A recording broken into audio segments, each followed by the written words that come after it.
The important thing is the noun and pronoun, where where the word is used. Okay, just take this example here. Okay, if I write this is this is a pen. This is a pen. Okay, if I say don't confuse. हम लोग ए pen बोलते हैं ना, तो वो ए pen थोड़ा ठीक नहीं लगता. This is a pen. This is a pen. Okay, ये देखना है कि ये प्लेसमेंट कहाँ है, कहाँ पर ये जो है फिट हुआ है. ये नाउन एंड प्रोनाउन की तरफ हुआ है, तो ये प्रोनाउन हो गया. उसके इमीडिएट बाद देखेंगे आप, ये इज, ये है मेन सेंटेंस. अब ये तो एडिशनल इंफॉर्मेशन है क्या, a pen. This is a pen. Okay thing. अब मैं यहाँ लिख रहा हूँ, देखिए, दिस पेन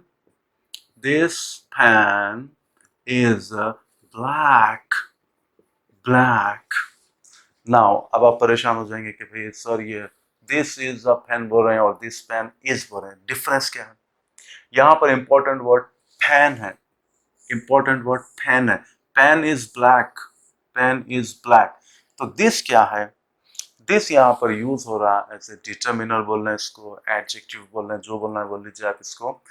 तो ये जो दिस फैन है, पेन इज इंपॉर्टेंट है, दिस इंपॉर्टेंट नहीं है. यहाँ दिस इंपॉर्टेंट था, यहाँ पेन इंपॉर्टेंट है, दिस इंपॉर्टेंट नहीं है. द मेन वर्ड जो है ये पेन है. तो pen is black. Most of the students जो है ना, वो समझ नहीं पाते हैं वो क्या है, what it is. See here, each. मैं लिखा हूं ईच. ये बहुत प्रॉब्लम है बच्चों के साथ. Each is getting price. Okay, अब मैं आगे का नहीं, यहाँ दोनों को याद रखिए. Each is, okay, each is getting price. अब ये दो में रहा तो ये ईच है, ज्यादा में रहा तो एवरी है, वो आपको. Each is getting a price. Okay, now tell me what is each. Each आ गया, तब ये कौन ईच है, ये कौन ईच है. या फिर ये क्या, one is going, one is going to Delhi. Okay, going to Delhi. चलिए, अब मुझे बताइए कि ये एक दिल्ली जा रहा है, एक दिल्ली जा रहा है. समझ में आई बात आपको. तो अब आपको मेंशन करना पड़ेगा कि ये कौन एक है, वो ये ईच है, तो कौन ईच है वो. तो अब यहाँ पर परेशान नहीं होना चाहिए, बल्कि मैं थोड़ा सा इसको आगे ले लेता हूँ. ईच और ये सी हियर, यहाँ पर मैं ईच लिखा और यहाँ पर जो है नाम है वन लिखा. तब ये one is going to Delhi, ये समझ में नहीं आएगा. तो अब ये समझाना है कि कौन वन है. तो आप क्या करेंगे, यहाँ पर वन ऑफ माई फ्रेंड्स, यहाँ पर मैं यूज कर रहा हूँ फ्रेंड्स. नोट करिए इसको आप. Friends, one of my friends. One of my friends. ये कहीं आप इसके आगे फ्रेंड्स देख के आर लिखेंगे नहीं. ये तो सिर्फ एक फ्रेज है जो समझा रहा है कि who is one. Who is one, कौन है ये वन. ये वन ऑफ माई फ्रेंड्स है, मेरे कई दोस्तों में से एक फ्रेंड क्या कर रहा है, one is going to Delhi. तो one of my friends. Okay, अच्छा, यहाँ पर ईच ऑफ यू. अब मैं यहाँ बता रहा हूँ कि आप में से हर एक गेटिंग द प्राइज. तो ये ऑफ यू क्या है, ऑफ यू. कहीं यू देख के आप जो है ना इधर आर लिख देंगे, क्योंकि यू के साथ हमेशा आर यूज करते हैं. नहीं, आप ईच को देखना है. Each of you. तो ऑफ यू क्यों यूज करें आप. ऑफ यू ये अक्सर आपको बुक्स में मिलेगा. One of you, okay, each one of you, okay, some of you, all of you, okay.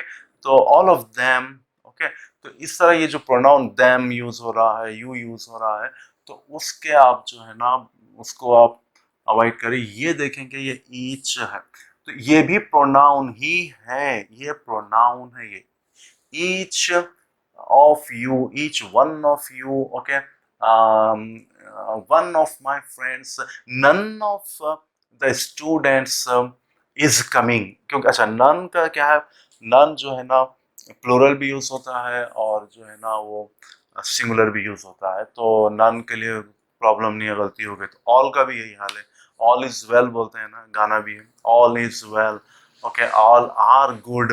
अब ऑल के साथ, नन के साथ कोई प्रॉब्लम नहीं है, बोथ के साथ अलबत्ता प्रॉब्लम है। Both all the time use with the plural form, both. See, both are friendly, if I say both are friendly. अब आप समझ में आया कुछ, बोथ आर फ्रेंडली, कौन बोथ, कौन बोथ? तो ये बोथ का मतलब क्या हुआ, both of, both of you, both of husband and wife are friendly. Of you, both of you, both of you are friendly. अब ये हम are यूज कर रहे हैं क्योंकि ये both से है, ये ना कि you से है। Okay, both of you, okay, both of you, ये सब्जेक्ट प्लस वर्ब अग्रीमेंट एक अलग सा एक चैप्टर है। तो लेकिन अगर शुरू से ही अगर आप ये देख लेते चलें तो आपको ये नाउन एंड प्रोनाउन और वर्ब का आसानी होगी। तो यही आपके चीज़ें, और इसमें कोई चीज़ जहन में है आपके तो मुझे पूछिए। हाँ, usually ING form of the verb होता है वो उमूमन सिंगुलर में ही आएगा, जैसा कि going out, going out at night. Oh, see, going just right. Going is dangerous nowadays. Okay, dangerous, dangerous, dangerous. But going what? Going out, going out. Okay, at night. Going out at night is going usually जो है ना, इस तरीके से जो ing forms of the verbs होते हैं usually they are 99% of times जो है ना वो सिंगुलर ही होते हैं।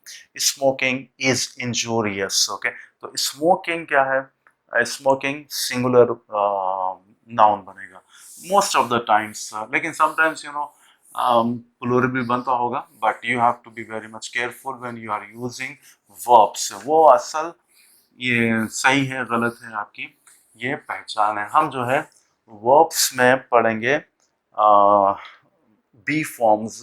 बी फॉर्म्स वेरी इंपॉर्टेंट है कि वो एक्शन वर्ड्स तो आपको बिल्कुल इजी है, लेकिन बी फॉर्म्स ज़रा मुश्किल है। ये बी फॉर्म क्यों मुश्किल है वो हम नेक्स्ट टाइम देखेंगे वो।